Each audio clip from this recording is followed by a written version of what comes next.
All right, Mark Rogers TV, the voice of college football, striking up another live stream. This is number 3 on the night on a Wednesday night. Our apologies for being number 1 late, number 2 without our guest, Steve Hellwagon from Bucknuts. Unfortunately, I'm not hearing any response from Steve, who is typically on time and ready to roll and ready to go, and one of our best guests and contributors. So we certainly value Steve's contribution. Hope everything's okay with Steve tonight, but not responding right now. Steve Hellwagon with Bucknuts, 247 Sports, senior Big Ten writer, joins us on a regular basis to break down Ohio State football. Of course, the Buckeyes have a huge one this week with TCU down at Jerry's World. And since we're not hearing from Steve, and hopefully he's going to join us. I just got a text from him right there. So in the meantime, I will take calls at 860-325-3687. That's 860-325-3687 with college football. Got more talk coming up later tonight, 9:30 Eastern time, with Steve Hellwick. Steve Hellwick, not to be confused with Hellwagon. Steve Hellwick from the Texas campus television station, also the Daily Texan, to talk up the Longhorns side of the big showdown at home on Saturday night against Texas, against USC. And then we've got the Trojan side with Inside USC's Scott Wolf at 10:30 Eastern time. I'll take some calls at 860-325-3687. And while we're waiting on Steve, your thoughts about college football, anything that you've got for us this week, we'll look through the schedule and see what may catch your eye. Recently released a video, so I served this one up. Alabama was voted number 1 in the AP poll. Big surprise, definitely. Okay, that is the 106th week in which Alabama has been voted number 1 in the AP poll, going all the way back to the inception of the poll in 1936.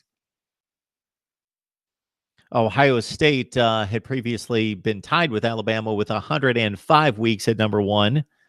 And now it's Alabama 106, Ohio State 105. Okay, that's an indication of how dominant the two programs have been. I don't know who's in third place and how close they are to 106 and 105. But I released a video just this morning, not declaring the all-time best programs or ranking the all-time programs, but kind of setting the stage for what I'm going to determine to be the criteria for ranking the best programs of all time. Wins, winning percentage, conference championships, national championships, and then I pointed out the flaws in any of those rankings, any of those statistics. Then you've got some numbers and statistics that deal more with prestige and less with winning and measuring the program's dominance on the field, but Heisman Trophy winners, All-Americans, NFL draft selections, and then the trying to weigh the quality of the NFL draft selection, because if you want to go that route, then you're not going to rank a 151st pick in the NFL draft as high as the number 1 pick. And then success as NFL players.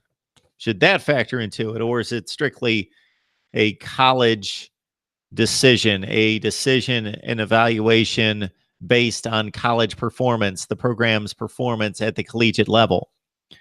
All right, so check out that video and then respond. Give me your criteria in ranking the all-time programs in college football. Wins, winning percentage, national championships, conference championships, All-Americans, Heisman Trophy winners, NFL draft picks, success in the NFL, college football Hall of Famers. I threw that in as well. And certainly check out that video. This is a Mark Rogers TV, the voice of college football. So we bring you the very best, what we consider to be the very best analysis of college football on a nightly basis with some of the best bloggers, writers, and broadcasters in the nation, with the likes of Steve Hellwagon, who we see is getting set up right now. And so we'll let you know that Ohio State is, of course, facing its biggest challenge to date with TCU on the road. Neutral site, in quotes, neutral site game against TCU as they take on the Horned Frogs. And we'll have some interesting discussion coming up with Steve after the Buckeyes blasted Rutgers last week, a 52-3. after the big scoring day against Oregon State, 77-31 in that one. And Dwayne Haskins and company barely let the football hit the ground against Rutgers, 30 of 33. That included Tate Martell's 10 for 10 performance, and he went wild on the ground as well with over 100 yards rushing. Steve, how you doing tonight? Can you hear me?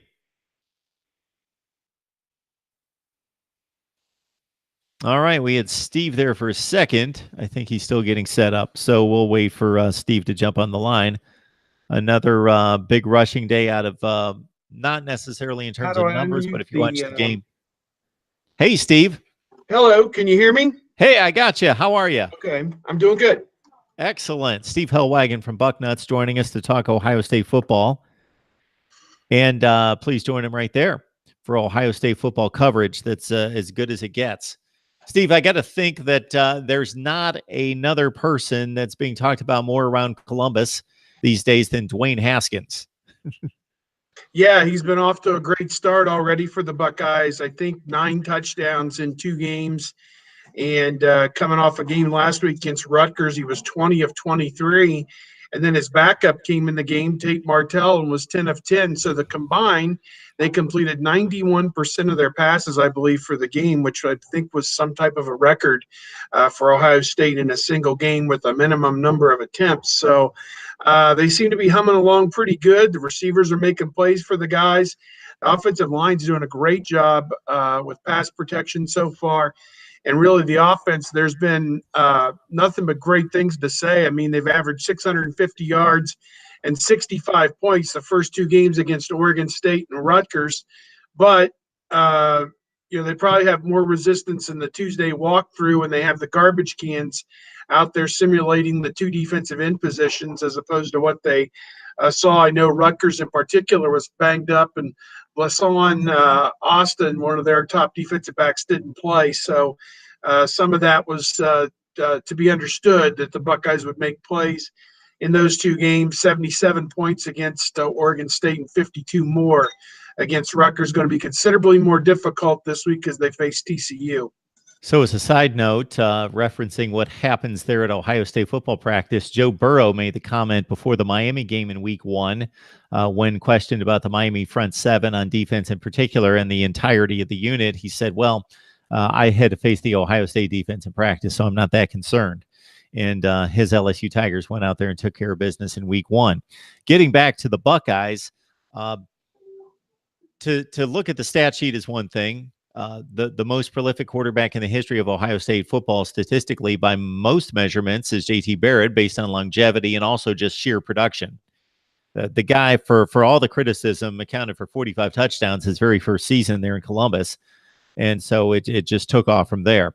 And so, but Dwayne Haskins, just to watch the ease at which he throws the football and slings it around the field with the velocity and just the throwing ability or throwing skill is just pretty remarkable. Yeah, he's been uncanny. I mean, he got into the game last year against Michigan, did a pretty good job, obviously. Took over a game when they were trailing to the University of Michigan, came in and led them to a touchdown drive in that game, and they took the lead. And, I think everybody at that moment believed it was his job to lose, and they went through spring practice, and he and Joe Burrow were kind of matched up one-on-one. And after the spring, Joe Burrow decided he was going to take his degree and go to LSU as a graduate transfer. And at least through 2 games, that's worked out for him. And at least through 2 games, it's worked out well for Haskins at Ohio State. So I guess, both guys are winning out in the end and both showing what they're capable of doing. So I think it's pretty exciting stuff. You have 2 guys who trained together at Ohio State, and certainly Haskins, if there was a time where you'd want to come in to be a new starting quarterback, it's when you're surrounded by a couple of 1,000-yard rushers at the running back position with Weber and Dobbins. And then you have 3 senior receivers and 4 junior receivers, all of whom have made big plays in big games. 7 guys, they go deep at the 3 receiver positions. And that's also a great luxury. They've got a couple tight ends with Farrell and Barry, who've each caught touchdown passes in the first 2 games as well. So there is no shortage of great talent on that offense. The offensive line is a little bit revamped with 3 guys starting in new positions, but they've done a bang-up job so far, and we'll see how they're tested, as we say, when they go down and they play TCU this week. It's arguably the most talented roster in college football, certainly right there with Ohio, Georgia, Clemson, Alabama. No question about that. We got Steve Hellwagon on the line. You can join him on Bucknuts. It's a 247 Sports platform for Ohio State football. Steve's the senior Big Ten writer right there, joins us on a regular basis. The Buckeyes have a big one against TCU on Saturday night. You bring up JK, you bring up Mike Weber. I think it'll be interesting, Mike, Steve, to see with Weber and Dobbins if they play it just strictly every other series or the hot hand, or try to look at particular matchups, maybe. Obviously Dobbins being the more shifty of the two, but Weber's really fired out and played well here after getting off to a rough start because of the injury last year and then coming on strong late. And it's just one of the best 1-2 punches in the country. Yeah, they've really developed into that. Kind of reminds you of some of the tandems that Georgia in particular has had. Alabama has had some great 1-2 punches at times here in recent years. And basically in the first game, they alternated each series, Dobbins, then Weber, then Dobbins. And as the game wore on, Weber just continued to find creases and make big plays. Like he had a 49-yard touchdown. He ended up, I want to say, with 186 yards and 3 rushing touchdowns, and also caught a touchdown pass on one of those simple end arounds where they just flip it to the end around man, and they consider that to be a forward pass for, as it turns out, a couple times already for the Buckeyes touchdowns. I think Paris Campbell had one as well. So I think it will be interesting to see. I think if they get into a situation where they have a prolonged drive, an 8, 10, 12-play drive, they may substitute in the middle of the drive just to put a fresh player in as they get into the red zone. But typically that's what they've been doing, is going every other series. And Weber caught fire the first game. He had 20 carries. Dobbins had 15. This past game, I believe Dobbins had 14 carries, and Weber only had 8. And again, it was 35-7, I guess, maybe at halftime, something along those lines, or 30. I'm losing. The touchdowns have come so quickly, I've lost track of them. I think it was 35-0, maybe at halftime this past week against Rutgers. So there really wasn't a need for those guys to get banged up in the second half. They've got 2 pretty good freshmen. Master Teague is one of them. Brian Snead is the other, and those guys have gone in and played quite a bit in the second half of the first 2 games. But my guess is the TCU game is going to go down to the wire, and it'll be all Dobbins and Weber for the most part, I would think, in that game. Well, if Rutgers wants to take any solace from the effort in Columbus, it's that they finally got on the scoreboard for the first time in 3 games against the Buckeyes. It was 114-0 the 2 previous years, whatever that adds up to, 56-0, 58-0, I think were the 2 scores, and finally got on the board. So Rutgers will have their issues. They got their quarterback, Artur Sitkowski, banged up by the Buckeyes front on defense, which leads me to this, Steve. The Ohio State defense playing one of the most porous offenses in FBS play and Power 5 play, certainly in Oregon State the previous week. From what they produced or failed to produce in 2017, got roughed up a little bit, gave up some explosive plays. And it was a bit surprising to see, even though there was always that cushion. So you never know how to evaluate that when the team's up 30 or 40 and they're giving up 75 and 80-yard plays. But it was uncharacteristic to see the Buckeyes give up 31, and again, in the manner that they did, and they really tightened it up against Rutgers last week. Definitely. I think there was a real premium put on cutting down the big play after the first game. Ohio State scored first against Oregon State, and Oregon State came right back with 2 new safeties in the game for Ohio State, threw over the top. The safeties did not make a very good play on that touchdown. And then they had an hour-long rain delay at halftime that kind of prolonged things. It was 42-14, I believe, at halftime. Oregon State did drive the length of the field for another touchdown, but at least they earned that one. It wasn't a big play. Then to start the second half, the teams traded, I think, 2 or 3 touchdowns in the first 4 or 5 minutes, with Oregon State ripping off runs of 78 and 80 yards. You had 3 new linebackers starting, as well as 2 new safeties in that game. And Oregon State blocked it perfectly. Some guys took some bad steps, got swallowed up by the blocking, overran plays, took bad angles, and their running back took it to the house twice, 78 yards and 80 yards. And I think that what happened is they got back to practice then the following Monday and really sat down. They lost leverage on a couple of the plays there and took bad angles, and they really worked with the young linebackers. You had Tuff Borland, who was a starter last year, was limited to just 10 plays in the opener against Oregon State because he was coming off the Achilles. Jordan Fuller, safety, didn't play at all against Oregon State. He was a starter and a potential all-Big Ten guy. He had a hamstring injury. They held him out against Oregon State. So having him back for Rutgers really helped. Having more plays with Borland in the middle really helped. Pete Werner's a guy at one linebacker spot who's doing pretty good. Baron Browning has played some in the middle in place of Tuff Borland. He's done pretty well. Malik Harrison is another young guy at outside linebacker. Again, as I've said time and again, kind of reminiscent of Darren Lee, Josh Perry a few years ago. Took them a few games to get their feet under them. But by the end of the year, they were playing at a championship caliber level, and we'll see if the Buckeyes can get that out of these guys. I don't know if you noticed, Steve, but Darren Lee had a huge night Monday Night Football. 2 picks, yeah. 2 picks in that game. I think he brought one back for a. It's somebody made the comment that Ohio State really produces great defensive backs after that. Well, he's a linebacker, but they'll take it, no question about it. Yeah, Denzel Ward also. Denzel Ward 2 picks, yeah. 2 picks for the Cleveland Browns. First career game. Yes, with 2 interceptions in his debut there, and justifying, at least for the first game, his top 5 NFL draft selection. So back to the here and now. And speaking of those 2 guys, I'll take us back to 2014, Steve, because I had a few different beat writers for TCU on during the offseason, and they were quick to jump to this Ohio State game. Well, rightfully so. It's the big game, the big matchup for each school in the non-conference play.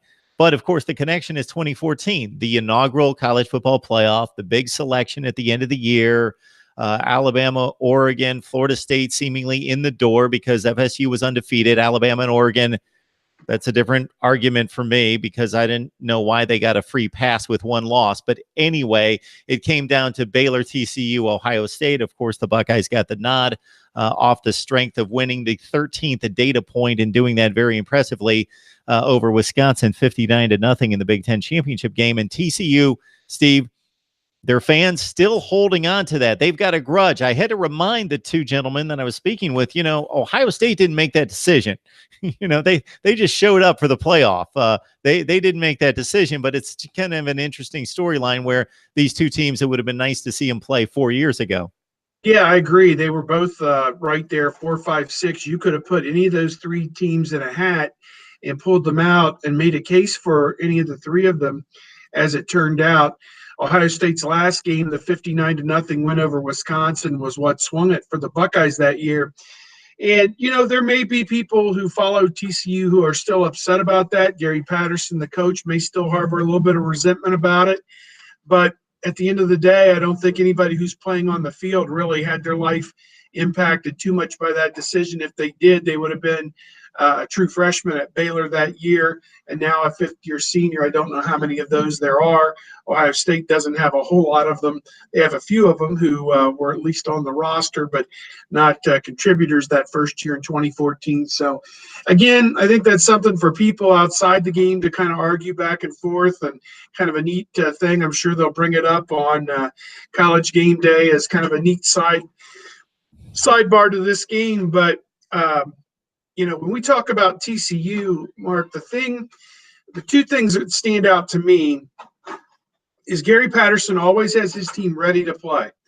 And they typically give everybody they play a great game. Now, I know they lost to Oklahoma twice last year.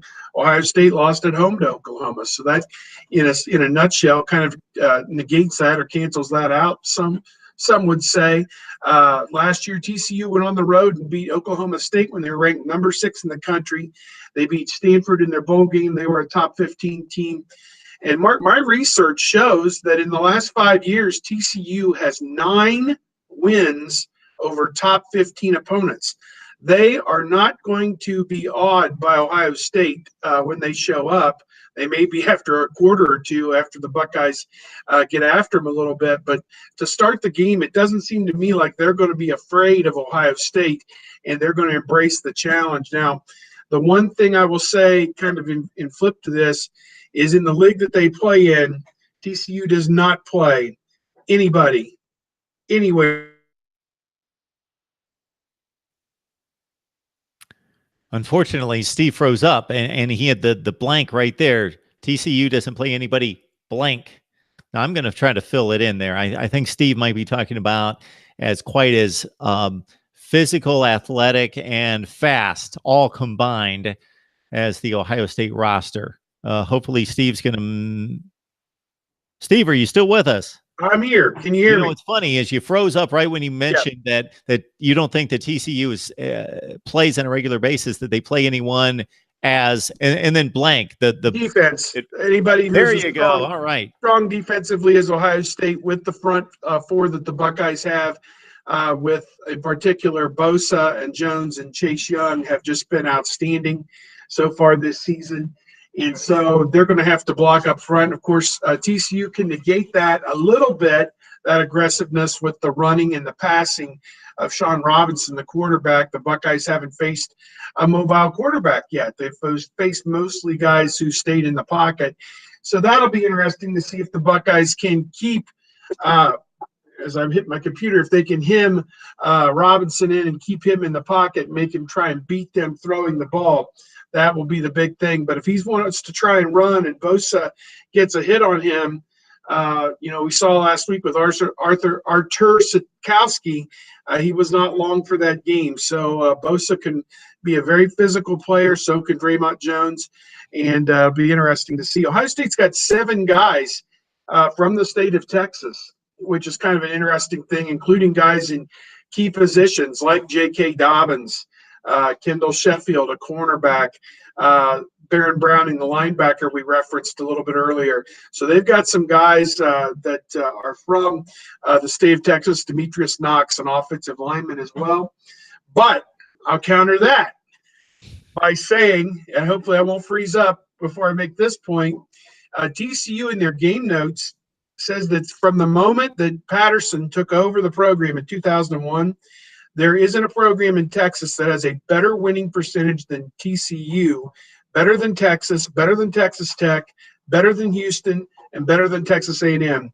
They've won more games since 2001 than any other Texas college program. And Texas has won the national championship in that stretch as well. So that is very impressive. As I said, they aren't going to lay down for anybody. If Ohio State thinks this is another Iowa situation where they can just throw their helmets out there on the field and expect to win the game, they're going to get their helmets handed back to them with a loss probably.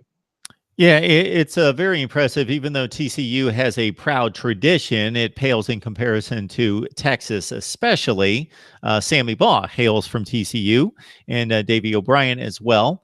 And so there's a rich heritage there at TCU, but nobody's going to mistake TCU in terms of history with the University of Texas in particular. Then you also add in the other schools that you just mentioned that have been playing whatever the term has been at the time, but basically Power 5 football for all this time. For TCU, if you go back to that 0-1 season, a guy by the name of LaDainian Tomlinson was the running back at that point.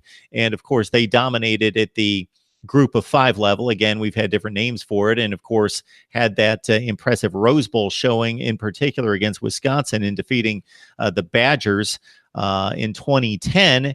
And then they had a bit of a transition. Didn't take long for Gary Patterson to adjust to Power 5 football. They did have a slight rough stretch, a year or two, where they weren't quite on their game, but they've adjusted well to the Big 12, tied for a conference championship in the aforementioned 2014 season, and made the Big 12 conference championship game this past year.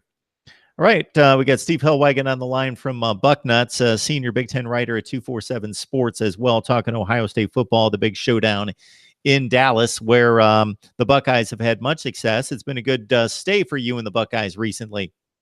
Definitely, that's where they won the very first college football playoff national championship game there at AT&T Stadium.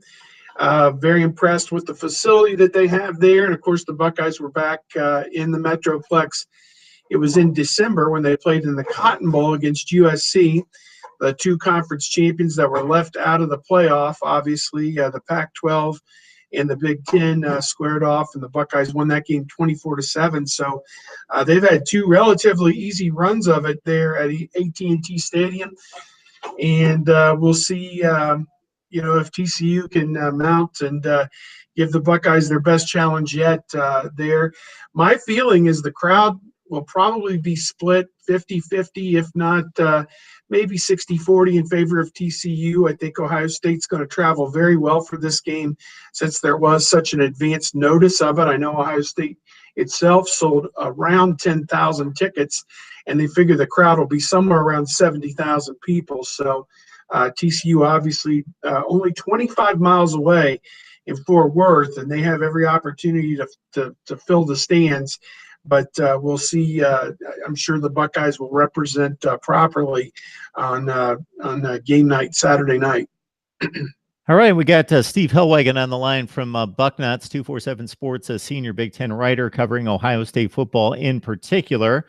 And I got a chance to see TCU play SMU last Friday night, a game delayed 2 hours. TCU off to a bit of a sluggish start in the rain, only led by 2 points at halftime, then turned on the afterburners as you would expect. Sean Robinson, as Steve had outlined, a kid that's got tremendous dynamic playmaking ability. He's a bit rough as a passer, did not play much last year in relief of Kenny Hill. He got into one game against Iowa State when Hill was shaken up. TCU eventually lost that game. But other than that, didn't play meaningful minutes. This year, he's at 61% completion percentage, 4 touchdowns, and threw his first INT of his career in 77 attempts. What really stands out for TCU on the offensive side of the ball is just speed and quickness in space. Kavonte Turpin, for you Buckeye fans who have yet to see TCU play, don't know much about them. He's a premier punt kickoff returner, guy that they get out in space. He's caught 8 passes for 111 yards. Jalen Rieger on the outside, supposed to be one of the fastest players in college football. So from that standpoint, where Steve, the Buckeyes typically have a huge advantage, it's probably minimalized in this game against TCU.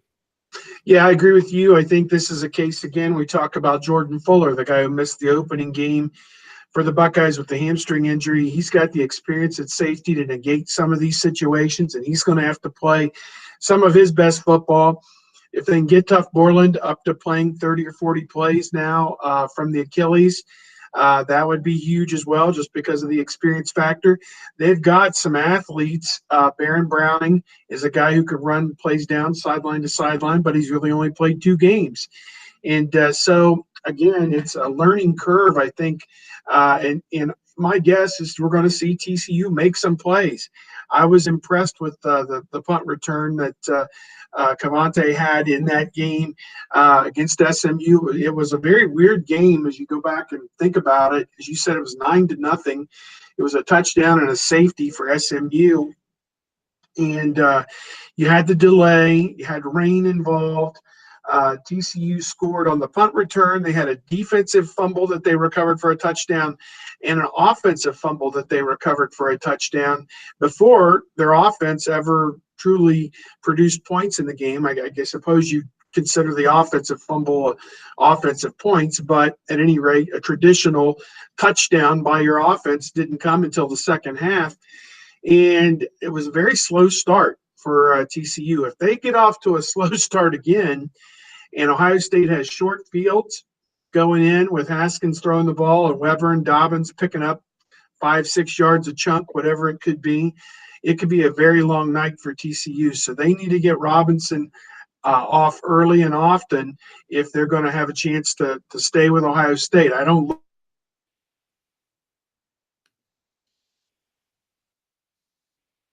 We got Steve Hellwagon on the line from 247 Sports, so you can join him right there on the platform for Ohio State Bucknuts. He's the senior Big Ten writer talking TCU and Ohio State. I believe Steve's back on the line with us. He froze up for just a second, but just outlining TCU's inability to get off to a quick start against SMU, and obviously that would prove crucial against the Buckeyes.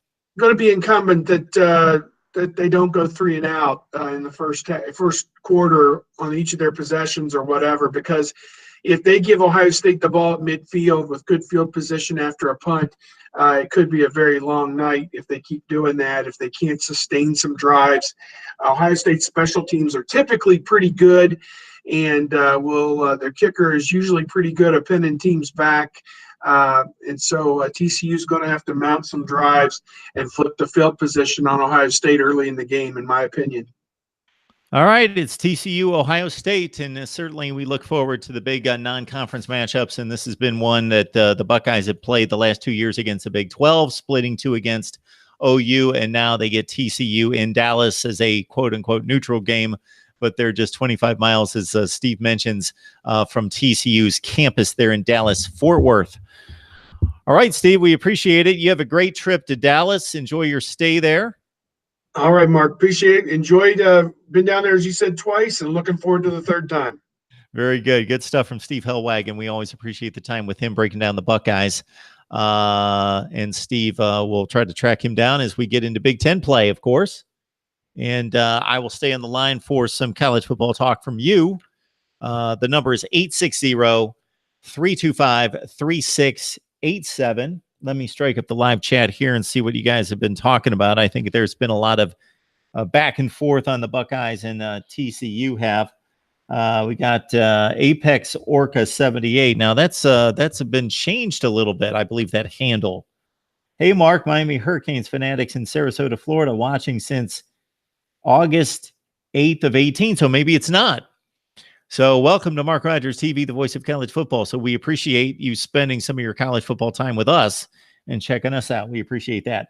Buckeye State Sports, faithful viewer, appreciate his comments. What do we have here? I did want to respond, Buckeye State Sports, and I have one other comment to make about your statement about college game day. Funny, because I was just talking about this with the actual audio person who runs College Game Day, does the audio board for the production there on site. I was just talking to him today, sat down and had some lunch with him today, and he brought it up before I did, just in terms of where they're setting up. So I'm going to send you my response there. If it ever fires, I don't know why it's not. It's weird. Anyway, think my computer's locking up, but that comment back to you, Buckeye State Sports, is going to come off at some point. It's just locked up. Anyway, 860-325-3687. We also have NCIS Fanatic 21. Got to be geared up for this one. Looking for the Buckeyes to win 45-24. 2880-28, of course, joining us as well. So give us your prediction. So down here in the comments section, whether it's on the live chat or if you're watching the video once it posts, the recorded fashion, leave us your score on Ohio State and TCU. I think there's probably half the people think that it's going to be extremely close and Ohio State's probably going to pull it out.